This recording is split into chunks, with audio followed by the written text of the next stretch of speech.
नमस्कार। आज हम बात करेंगे बौद्धकालीन भारतीय शिक्षा के बारे में बात करेंगे। कहने का अर्थ है education in India during Buddhistic period के बारे में बात करेंगे, जिसमें हम लोग क्या कहते हैं the main characteristic of education of Buddhistic period, जिसमें हम उनके कौन कौन से बौद्धकालीन जो शिक्षा थी उसकी कौन कौन सी विशेषताएं थी, उन विशेषताओं के बारे में बात करेंगे।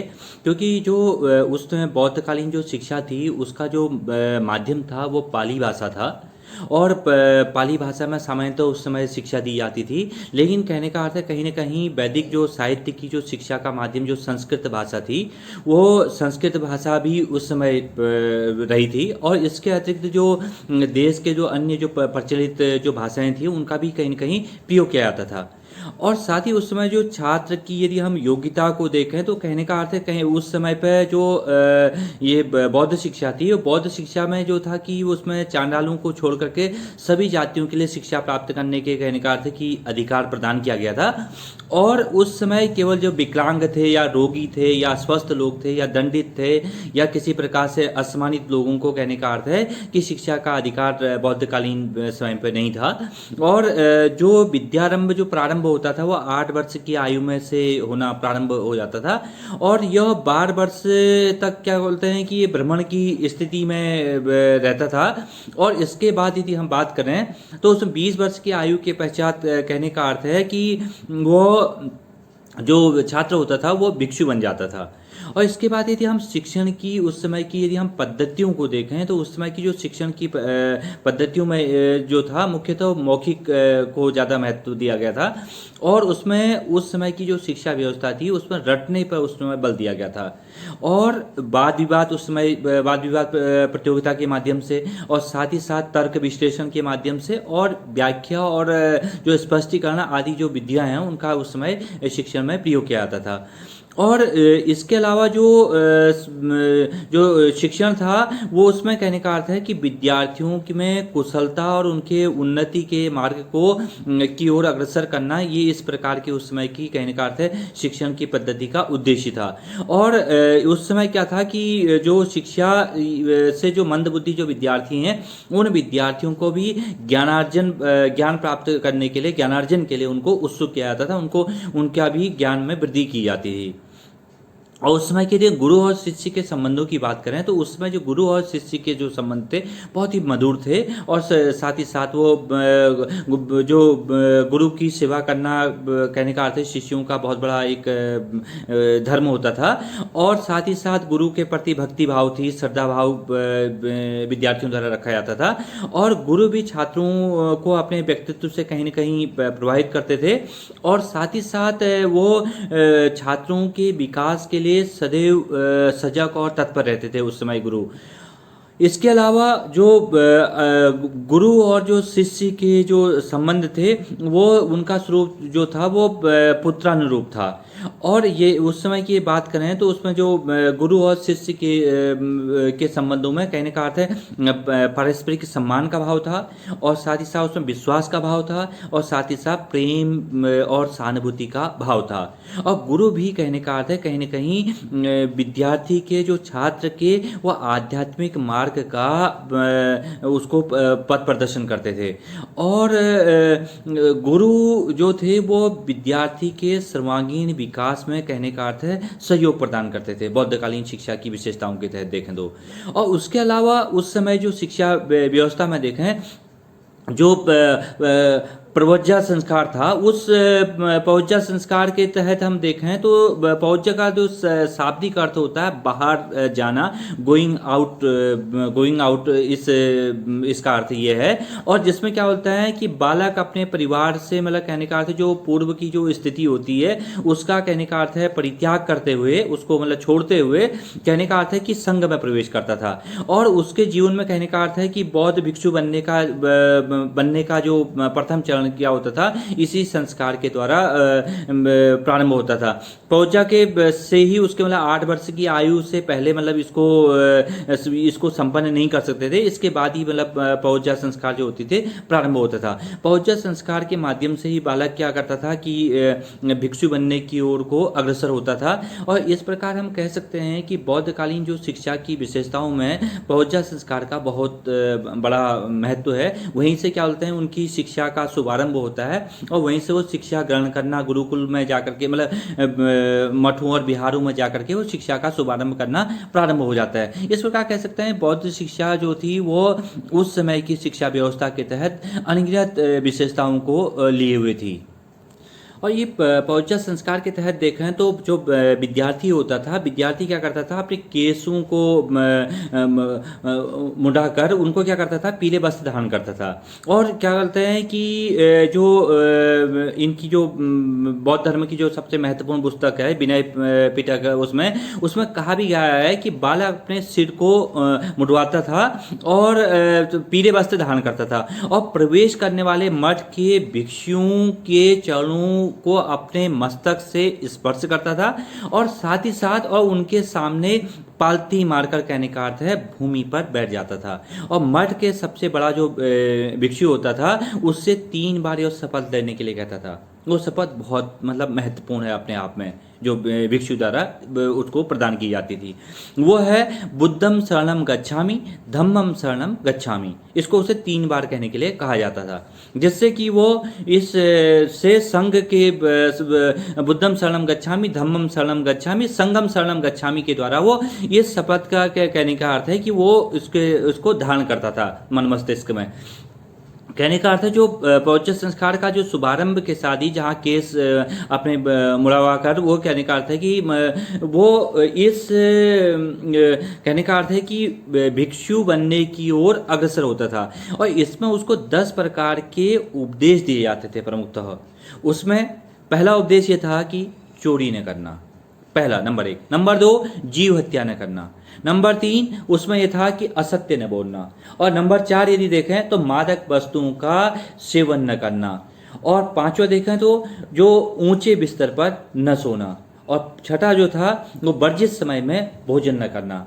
और ये 7वां देखें तो अशुद्धता से दूर रहना। और 8वां जो था वो नृत्य संगीत आदि से दूर रहना। और 9वां देखें तो सोने चांदी आदि का दान न लेना। और ये 10वां देखें जो श्रृंगार प्रसाधनों का प्रयोग न करना। ये इस प्रकार से 10 उपदेशों को उसको शुभारंभ में दिए जाते थे। जब वो बुद्धम शरणम गच्छामि, धम्मम शरणम गच्छामि, संगम शरणम गच्छामि कहता था तो उसको ये 10 उपदेश प्रमुख रूप से दिए जाते थे।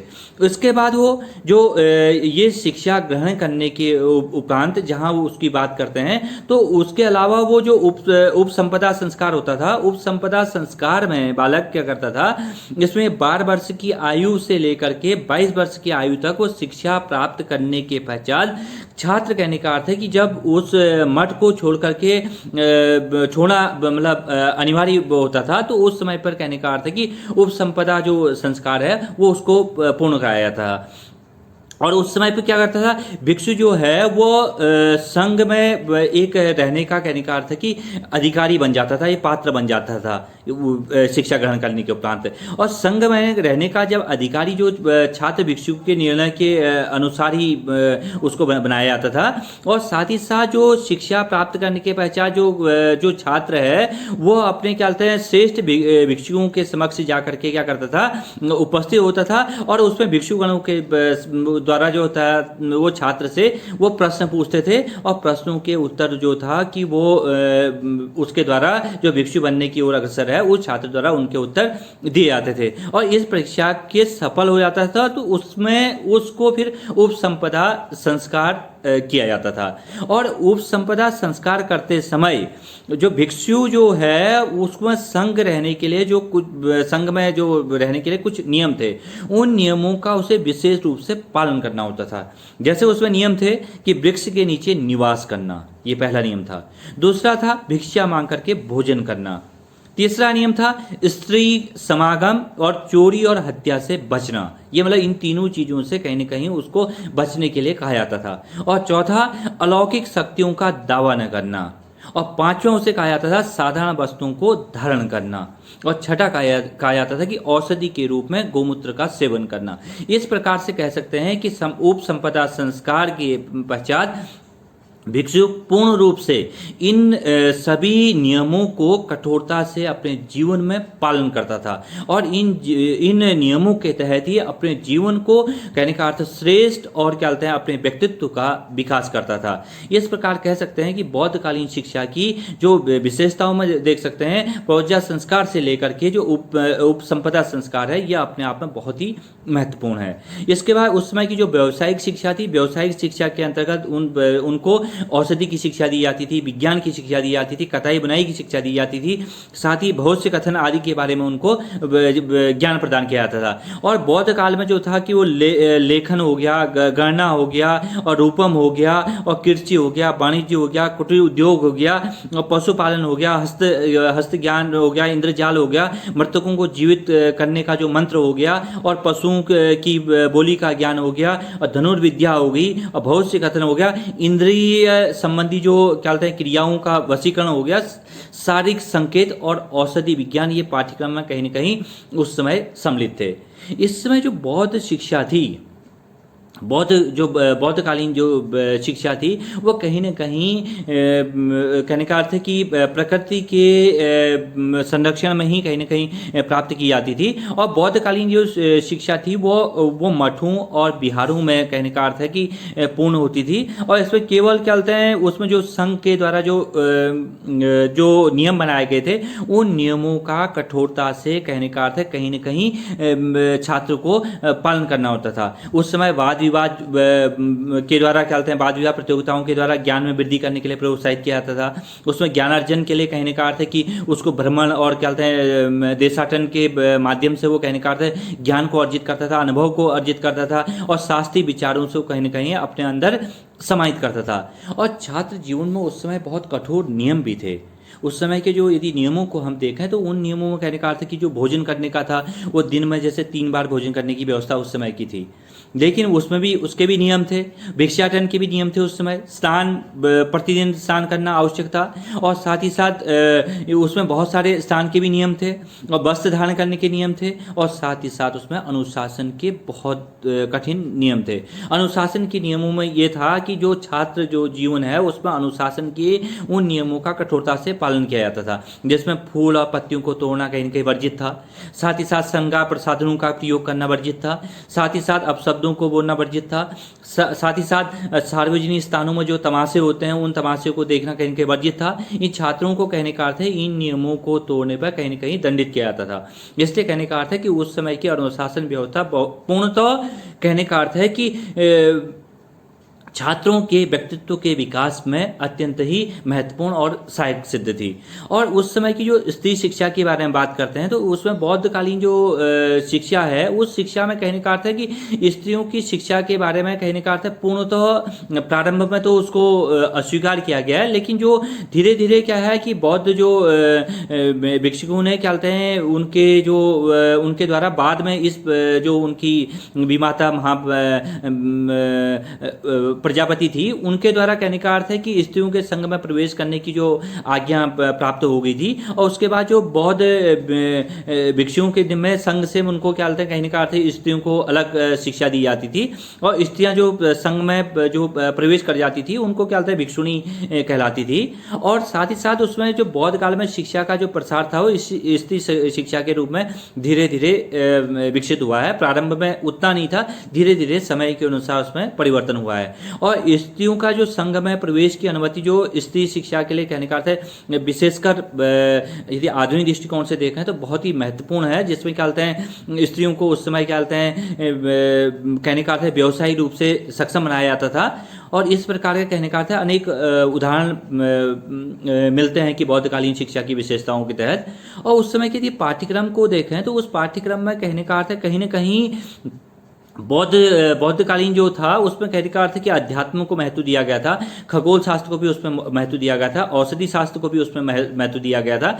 इसके साथ ही साथ उसमें क्या कहते हैं, जो बौद्ध ग्रंथ थे, बौद्ध ग्रंथों के बारे में कहा गया है, उसमें वेद शास्त्रों के बारे में भी उसमें कहीं ना कहीं वो जानकारी मिलती है। और साथ ही साथ उस समय जो चित्रकला थी, रंगाई थी, सिलाई थी और बुनाई थी, और क्या कहते हैं कढ़ाई बुनाई से संबंधी काम था, जो छपाई से संबंधी काम था, जो शास्त्रीय काम था, जो मूर्ति कला, संगीत, वास्तुकला और साथ ही साथ पशुपालन, कृषि, चिकित्सा आदि की उस समय के मतलब क्या कहते हैं पाठ्यक्रम में इनको स्थान दिया गया था। और साथ ही साथ इस समय के जो गुरु और जो शिष्य के संबंध थे वो वैदिक जो कालीन जो ब्राह्मण युग के तरह ही कहने का अर्थ है कि बहुत ज़्यादा मधुर थे। और जो छात्रों को आचार्य की आज्ञा का पालन करना होता था, सेवा करना जो होता था वो शिष्यों का कर्तव्य के तहत उस समय सम्मिलित था। और उस समय यदि क्या बोलते हैं अपराध होने पर प्रायश्चित की भी उस समय व्यवस्था की गई थी। इस प्रकार से हम कह सकते हैं कि बौद्धकालीन शिक्षा जो थी वो वास्तव में उस समय की जो शिक्षा व्यवस्था, बौद्धकालीन शिक्षा व्यवस्था के समय वो अपने आप में बहुत ही महत्वपूर्ण थी। उस समय जो यदि उन शिक्षा बौद्धकालीन शिक्षा में से यदि हम आज के परिप्रेक्ष्य में उस शिक्षा के महत्वपूर्ण बिंदुओं को लें तो हम बच्चे के भविष्य को एक स्वर्णिम भविष्य बना सकते हैं बच्चे का, और बच्चे को हम उन्नति की ओर अग्रसर कर सकते हैं।